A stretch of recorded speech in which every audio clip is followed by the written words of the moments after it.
Shalom saudara pendengar yang dikasihi Tuhan Yesus Kristus. Selamat siang dan salam sejahtera untuk kita semuanya. Selamat datang kembali di Renungan Rohani pada siang hari ini. Semoga saudara yang terkasih dalam keadaan sehat selalu, kiranya damai dan sukacita Roh Kudus melimpah di dalam hati dan pikiran saudara saat ini. Sebelum kita mulai renungan pada siang hari ini, marilah kita bersama-sama berdoa. Allah Bapa yang baik dan ajaib, Bapa yang bertahta di kerajaan sorga, Bapa yang kami kenal di dalam Tuhan Yesus Kristus. Terima kasih atas penyertaan yang Tuhan berikan kepada kami atas siang hari yang indah ini. Terima kasih telah memberi kami kesempatan untuk selalu dapat bersyukur atas segala pekerjaan yang kami kerjakan. Maka dari itu, kami mohon kiranya Bapa berkenan menyertai kami selalu di sepanjang hari ini. Terima kasih atas berkat-Mu hingga saat ini kami masih bisa merasakan kebaikan-Mu dan buatlah agar kami selalu mengucap syukur kepada-Mu. Tuhan Yesus Kristus, terima kasih pada saat ini kami masih bisa bekerja. Tuhan, saat ini kami akan memulai pekerjaan kami.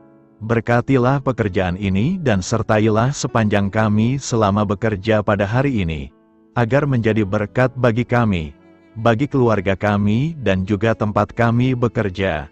Berkati seluruhnya di siang hari ini, agar berjalan dengan baik, dan menjadi berkat untuk kami jalani bersama dengan anak Tuhan yang lainnya.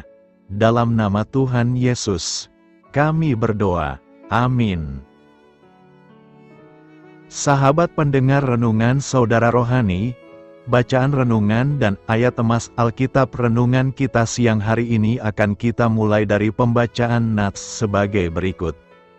Anak manusia datang untuk mencari dan menyelamatkan yang hilang.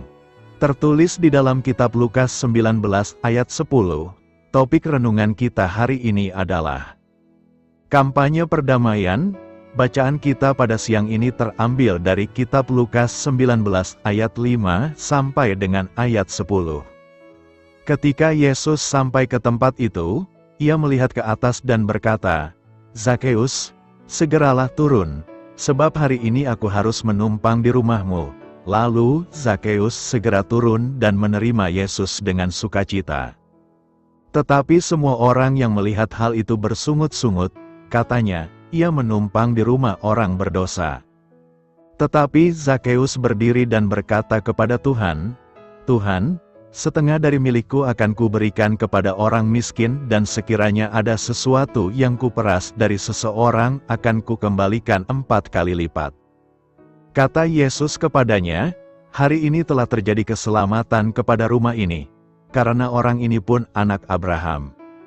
Sebab anak manusia datang untuk mencari dan menyelamatkan yang hilang." Ayat renungan kita ini terambil dari kitab Lukas 19 ayat 5 sampai dengan ayat 10.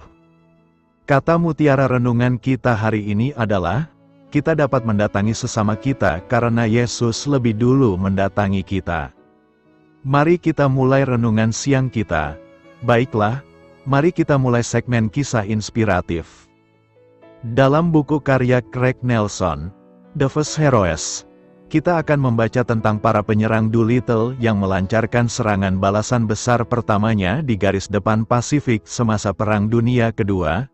Tidak semua penyerang berhasil kembali dari misi pengeboman mereka.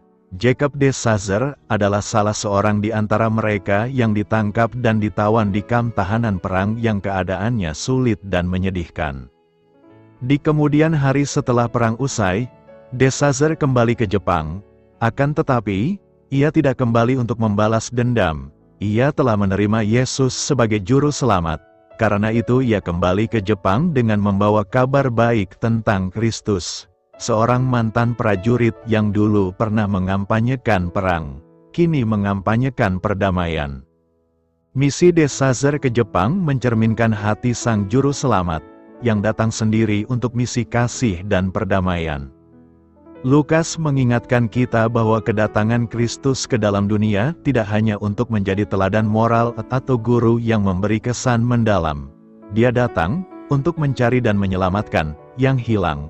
Kasih-Nya kepada kita diungkapkan di kayu salib, dan penyelamatannya bagi kita diwujud nyatakan pada saat Dia muncul dari kubur dengan penuh kemenangan dalam kehidupan yang dibangkitkan. Di dalam Kristus kita menemukan pengampunan, dan pengampunan akan mengubah hidup serta kekekalan kita. Semuanya itu terjadi karena Yesus datang untuk mengampanyekan perdamaian. Mencari dan menyelamatkan yang hilang. Lukas 19 ayat 10 berkata, "Sebab Anak Manusia datang untuk mencari dan menyelamatkan yang hilang." Salah satu tujuan kedatangan Yesus ke dunia ini adalah untuk mencari dan menyelamatkan yang hilang. Apa maksudnya yang hilang ini? Ini perlu kita pahami secara baik agar tidak salah paham. Apa arti kata hilang? Kata hilang berarti berada pada tempat yang keliru. Sesuatu disebut hilang bila tidak berada di tempatnya yang semestinya. Orang yang terhilang tidak selalu berarti bernasib malang dan terkutuk. Sebelum bertemu Tuhan Yesus, Zakheus adalah orang yang terhilang, artinya kehidupannya jauh dari Tuhan. Dia ditemukan saat ia menempati kembali tempat semula sebagai anak yang taat dalam rumah dan keluarga Allah, yang ditandai oleh tindakan memberikan setengah dari hartanya kepada orang miskin, yang setengah lagi tidak dimaksudkan bagi dirinya sendiri, tetapi untuk mengembalikan uang dari orang yang pernah dia peras atau dia tipu. Ketika Yesus menemukan orang yang hilang itu, maka Yesus akan memberikan keselamatan kepadanya. Dan setiap orang yang menerima keselamatan itu pasti akan mengalami perubahan hidup. Zakheus mengalami perubahan hidup setelah mendapat keselamatan yang Tuhan berikan. Dia mengalami perubahan orientasi dari mencintai uang menjadi mencintai Tuhan. Manusia berdosa adalah orang yang terhilang, tidak berada di tempat yang telah dirancang Allah. Manusia yang terhilang tidak bisa kembali ke tempat yang benar jika Tuhan Yesus tidak membawa dia. Saat ini masih banyak manusia yang terhilang. Fakta ini seharusnya mendorong kita untuk memikirkan pelayanan misi. Gereja seharusnya menjadi corong untuk memperdengarkan kabar baik kepada dunia ini. Persekutuan orang percaya seharusnya makin bertekun di dalam doa dan terlibat dalam pelayanan misi melalui doa. Nas hari ini menggambar sikap kepedulian Yesus terhadap orang yang hilang. Walau Yesus harus menerima respons yang tidak baik dari orang lain, Dia tetap mencari Zakheus dan mau menumpang di rumahnya. Hal ini menyebabkan protes atau sangat kontroversial bagi pandangan masyarakat Yahudi. Mengapa? Karena di mata mereka Zakheus yang dianggap sebagai orang yang berdosa, seorang pemungut cukai. Orang-orang Yahudi merasa tidak layak jika Yesus menumpang dan berkunjung ke rumah Zakheus. Sikap Yesus ini yang patut kita teladani sebagai orang Kristiani. Jelas-jelas Zakheus orang berdosa, seorang pemungut cukai. Tetapi, Yesus menumpang dan berkunjung ke rumah Zakheus. Yesus sendiri tidak menganggap Zakheus itu sebagai orang yang berdosa. Yesus tidak menghakimi, menyalahkan, dan menghujat Zakheus, melainkan Yesus merangkul karena kebenaran iman ada pada dirinya. Sebab, Ia datang untuk merubah yang buruk menjadi baik dan menyempurnakan yang baik pula. Jika kisah Injil ini kita tarik dan masukkan ke dalam kehidupan sehari-hari kita tidak jauh berbeda dengan orang-orang Yahudi. Orang-orang banyak yang memberi protes kepada Yesus. Seringkali, kita tidak menerima orang lain jika melakukan kesalahan, menjas, gosip sosial, dan susah untuk mengampuni orang lain. Padahalnya, kita sendiri lebih banyak melakukan kesalahan dan memfitnah orang lain. Hal yang patut kita ketahui bahwa di mata Allah semua ciptaannya sama. Allah tidak pernah membeda-beda.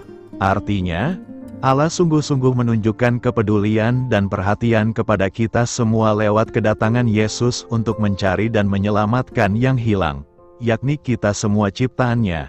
Karena itu, marilah kita mencari orang yang hilang dan memberikan kepadanya keselamatan yang dari Yesus. Bagaimana caranya memiliki pikiran Kristus? Di dalam 1 Korintus 2 ayat 16, Paulus mengutip Yesaya 40 ayat 13 dan membuat pernyataan mengenai semua orang percaya. Kami memiliki pikiran Kristus. Memiliki pikiran Kristus berarti turut memegang rencana, tujuan, dan sudut pandang Kristus, dan ialah sesuatu yang dimiliki oleh setiap orang percaya. Mempunyai pikiran Kristus berarti kita memahami rencana Allah di dalam dunia ini memuliakan dirinya, memulihkan segenap ciptaan kepada keindahan asalnya, dan menyediakan keselamatan bagi orang berdosa. Artinya adalah bahwa kita mengidentifikasi diri dengan tujuan Kristus untuk mencari dan menyelamatkan yang hilang. Artinya adalah bahwa kita menganut pandangan Yesus tentang kerendahan hati dan ketaatan, belas kasihan, dan ketergantungan pada Allah.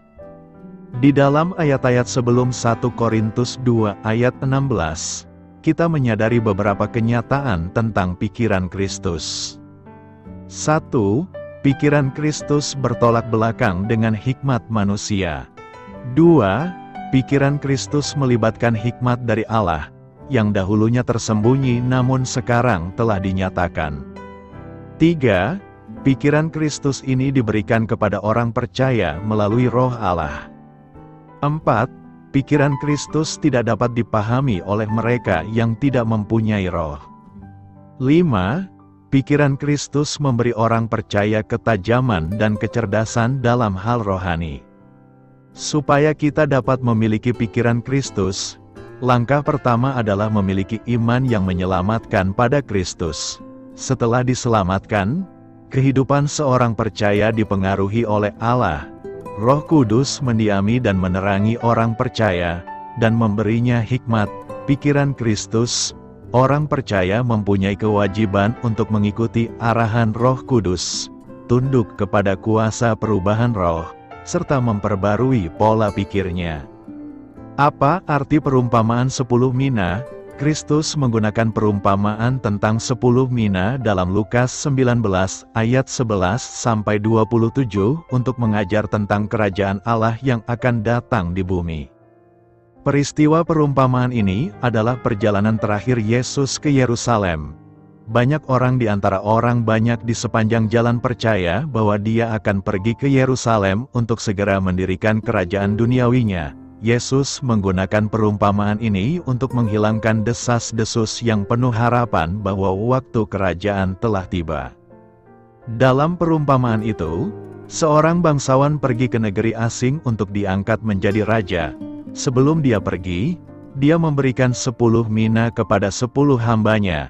1 mina adalah jumlah uang yang baik, dan calon raja itu berkata, "Simpanlah uang ini untuk bekerja sampai aku kembali." Akan tetapi, rakyatnya membencinya, dan mengirim pesan kepadanya bahwa mereka menolak untuk mengakui jabatannya sebagai raja. Ketika orang itu dimahkotai sebagai raja, ia kembali ke tanah airnya dan mulai membereskan keadaan. Pertama-tama, ia memanggil 10 hamba yang telah dipinjami mina. Mereka masing-masing memberikan pertanggungjawaban tentang bagaimana mereka telah menggunakan uang itu. Hamba pertama menunjukkan bahwa minanya telah menghasilkan 10 mina lagi. Raja merasa senang, dan berkata, "Baik sekali perbuatanmu itu, hamba yang baik dan setia. Karena engkau telah setia dalam perkara yang sangat kecil, ambillah kekuasaan atas 10 kota." Investasi hamba berikutnya telah menghasilkan 5 mina tambahan, dan hamba itu diberi upah dengan kekuasaan atas 5 kota. Kemudian datanglah seorang hamba yang melaporkan bahwa ia tidak melakukan apapun dengan minanya kecuali menyembunyikannya dalam sehelai kain. Alasannya, "Aku takut kepadamu, karena engkau manusia yang keras. Kamu mengambil apa yang tidak kamu tanam dan menuai apa yang tidak kamu tabur." Raja menanggapi deskripsi hamba itu tentang dirinya sebagai keras, dengan menunjukkan kekerasan, memanggilnya hamba yang jahat, dan memerintahkan agar minanya diberikan kepada orang yang telah bekerja 10 kali. Beberapa orang yang berdiri di sana berkata, "Tuan, dia sudah memiliki 10, dan raja menjawab, 'Aku berkata kepadamu, Setiap orang yang mempunyai, kepadanya akan diberi lebih banyak, tetapi kepada orang yang tidak mempunyai apa-apa, apapun yang dimilikinya akan diambil darinya. Akhirnya, Raja memerintahkan agar musuh-musuhnya, mereka yang telah memberontak terhadap otoritasnya, dibawa ke hadapannya, tepat di hadapan Raja. Mereka dieksekusi. Dalam perumpamaan ini, Yesus mengajarkan beberapa hal tentang kerajaan milenium dan waktu menjelang itu, seperti yang ditunjukkan Lukas 19 ayat 11. Poin paling mendasar Yesus adalah bahwa kerajaan itu tidak akan segera muncul. Akan ada suatu masa di mana raja tidak ada, sebelum kerajaan didirikan. Bangsawan dalam perumpamaan itu adalah Yesus, yang meninggalkan dunia ini tetapi akan kembali sebagai raja suatu hari nanti. Para hamba yang diberi tugas oleh raja itu mewakili para pengikut Yesus. Tuhan telah memberi kita amanat yang berharga, dan kita harus setia melayaninya sampai Ia kembali. Setelah kedatangannya kembali, Yesus akan memastikan kesetiaan umatnya sendiri. Ada pekerjaan yang harus dilakukan, dan kita harus menggunakan apa yang telah Tuhan berikan kepada kita untuk kemuliaan-Nya. Ada upah yang dijanjikan bagi mereka yang setia dalam tugas mereka. Musuh-musuh yang menolak raja dalam perumpamaan itu mewakili bangsa Yahudi yang menolak Kristus ketika Ia hidup di bumi dan semua orang yang masih menyangkalnya hingga saat ini. Ketika Yesus kembali untuk menegakkan kerajaan-Nya, salah satu hal pertama yang akan Ia lakukan adalah mengalahkan musuh-musuhnya sepenuhnya. Tidak ada gunanya berperang melawan raja segala raja. Perumpamaan tentang 10 mina mirip dengan perumpamaan tentang talenta bahasa Indonesia, dalam Matius 25 ayat 14-30. Beberapa orang berasumsi bahwa kedua perumpamaan itu sama, tetapi ada cukup banyak perbedaan untuk menjamin adanya perbedaan. Perumpamaan tentang mina diceritakan di jalan antara Yeriho dan Yerusalem. Perumpamaan tentang talenta diceritakan kemudian di Bukit Zaitun. Penonton perumpamaan tentang mina adalah banyak orang. Penonton perumpamaan tentang talenta adalah para murid sendiri. Perumpamaan tentang mina berurusan dengan dua kelas orang, hamba dan musuh. Perumpamaan tentang talenta hanya berurusan dengan hamba yang mengaku.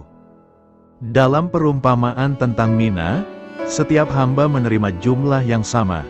Dalam perumpamaan tentang talenta, setiap hamba menerima jumlah yang berbeda, dan talenta jauh lebih berharga daripada mina. Juga, pengembaliannya berbeda. Dalam perumpamaan tentang mina, para hamba melaporkan penghasilan 10 kali lipat dan 5 kali lipat. Dalam perumpamaan tentang talenta, semua hamba yang baik menggandakan investasi mereka. Dalam yang pertama, para hamba menerima hadiah yang sama. Pada yang terakhir, hamba-hamba yang baik menunjukkan kesetiaan yang sama. Zakeus pemungut cukai ingin melihat Yesus. Lukas 19 ayat 3 berkata, ia berusaha untuk melihat siapakah Yesus itu, tetapi ia tidak berhasil karena orang banyak, sebab badannya pendek. Nas hari ini berbicara tentang seorang pria bernama Zakeus, seorang pemungut cukai yang ingin melihat Yesus tetapi terhalang oleh kerumunan karena tubuhnya yang pendek. Dalam ayat ini, kita melihat Zakeus memiliki keinginan yang kuat untuk melihat Yesus. Meskipun ia bukanlah orang yang disukai oleh banyak orang karena pekerjaannya sebagai pemungut cukai, hatinya tetap rindu untuk mengenal Yesus. Ini mengingatkan kita bahwa tidak peduli siapa kita atau apa latar belakang kita, setiap orang memiliki kesempatan untuk mendekat kepada Yesus. Apapun keadaan kita, mari kita tetap memiliki kerinduan yang sama untuk mengenalnya lebih dalam. Zakeus menghadapi hambatan fisik yaitu tubuhnya yang pendek, dan hambatan sosial yaitu kerumunan orang yang menghalanginya. Dalam hidup kita, kita mungkin juga menghadapi berbagai hambatan yang menghalangi kita untuk mendekat kepada Yesus. Baik itu hambatan internal seperti keraguan dan ketakutan, maupun hambatan eksternal seperti lingkungan dan situasi hidup. Renungan ini mengajak kita untuk mengenali hambatan-hambatan tersebut dan mencari cara untuk mengatasinya. Meskipun Zakheus terhalang oleh kerumunan, ia tidak menyerah. Ia mencari cara lain, yaitu dengan memanjat pohon ara untuk bisa melihat Yesus. Ini menunjukkan keteguhan hati dan usaha yang tak kenal lelah. Dalam hidup kita, mungkin kita juga perlu menemukan cara-cara kreatif dan tidak konvensional untuk mendekat kepada Tuhan dan menjalankan iman kita. Pada akhirnya, Yesus melihat usaha Zakheus dan memanggilnya turun dari pohon, bahkan mengunjungi rumahnya. Ini menunjukkan bahwa Yesus menghargai setiap usaha yang kita lakukan untuk mendekat kepadanya. Dia melihat hati kita dan merespon kerinduan kita dengan kasih dan anugerah. Apa yang hendak direnungkan dari nas hari ini? Ada beberapa hal yang bisa kita renungkan dari ayat ini. Pertama, kerinduan untuk mengenal Yesus. Zakheus memiliki kerinduan yang kuat untuk melihat Yesus. Ini menunjukkan bahwa dalam setiap hati manusia, ada kerinduan yang mendalam untuk mengenal Tuhan. Bagaimana dengan kita? Apakah kita juga memiliki kerinduan yang sama untuk mengenal Yesus lebih dekat? Kedua, ada hambatan dalam mengikuti Yesus. Zakheus terhalang oleh kerumunan dan tubuhnya yang pendek. Ini menggambarkan bahwa dalam perjalanan iman kita, selalu ada hambatan yang bisa menghalangi kita. Hambatan ini bisa berupa tekanan sosial, kesibukan, masalah pribadi, atau kelemahan diri. Apa hambatan yang kita hadapi dalam perjalanan iman kita? Ketiga, keteguhan hati dan usaha. Meskipun terhalang, Zakheus tidak menyerah. Ia mencari cara lain untuk bisa melihat Yesus. Ini mengajarkan kita tentang pentingnya keteguhan hati dan usaha dalam mencari Tuhan. Bagaimana kita bisa lebih gigih dalam upaya kita untuk mendekat kepada Tuhan. Keempat, pandangan Yesus yang melampaui keterbatasan. Yesus melihat usaha Zakheus dan menghargainya dengan memanggilnya dan mengunjungi rumahnya. Tuhan melihat hati dan usaha kita, tidak peduli seberapa besar atau kecilnya upaya kita. Dia melihat niat dan ketulusan kita. Bagaimana kita bisa lebih yakin bahwa Tuhan melihat dan menghargai setiap usaha kita untuk mendekat kepadanya? Kelima, panggilan untuk mengatasi hambatan. Zakheus tidak membiarkan hambatan fisiknya menghalanginya. Ia mencari solusi kreatif untuk melihat Yesus. Kita juga diajak untuk tidak menyerah pada hambatan yang ada, tetapi mencari cara untuk mengatasinya agar bisa mendekat kepada Tuhan. Apa langkah konkret yang bisa kita ambil untuk mengatasi hambatan-hambatan dalam perjalanan iman kita? Karena itu, renungan ini mengajak kita untuk memiliki kerinduan yang mendalam untuk mengenal Yesus, tidak menyerah pada hambatan, dan percaya bahwa setiap usaha kita untuk mendekat kepadanya akan dihargai oleh Tuhan. Selamat berkarya untuk Tuhan. Selamat memulai karya di dalam kehidupan kita untuk Tuhan. Doa saya menyertai saudara sekalian. Saya memberkati Anda agar sewaktu Anda mencarinya dari Dia, Bapa Surgawi Anda akan memberikan bagi Anda roti harian Anda. Dalam nama Yesus Kristus, Tuhan yang berkuasa atas alam semesta dan menuntun kita kepada iman yang menyelamatkan, Tuhan Yesus menyertai senantiasa. Tuhan memberkati. Amin.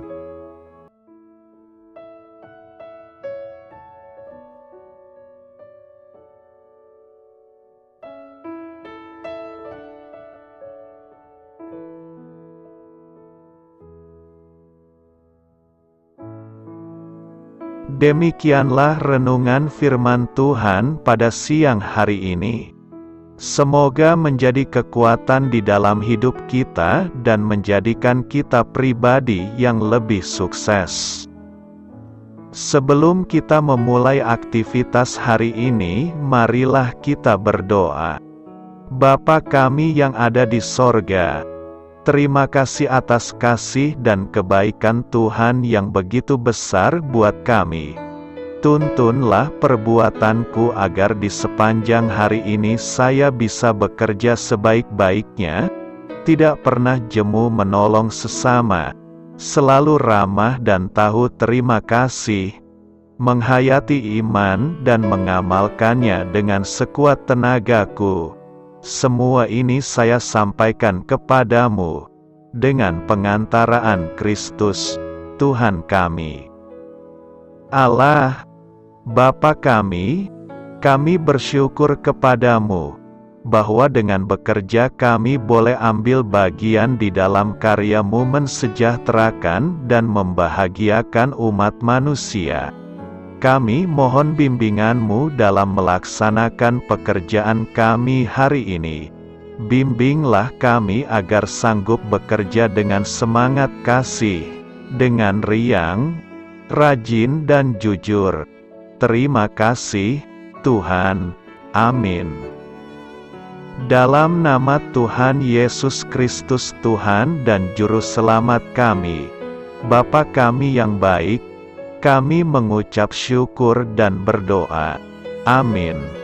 Biarlah firman Tuhan menjadi pengingat untuk kita semua, bahwa tuntunan dari Roh Kudus akan selalu memberi jalan keluar bagi setiap permasalahan hidup kita, dan memberi kedamaian di hati kita. Amin. Sampai jumpa di renungan siang saudara rohani berikutnya. Shalom.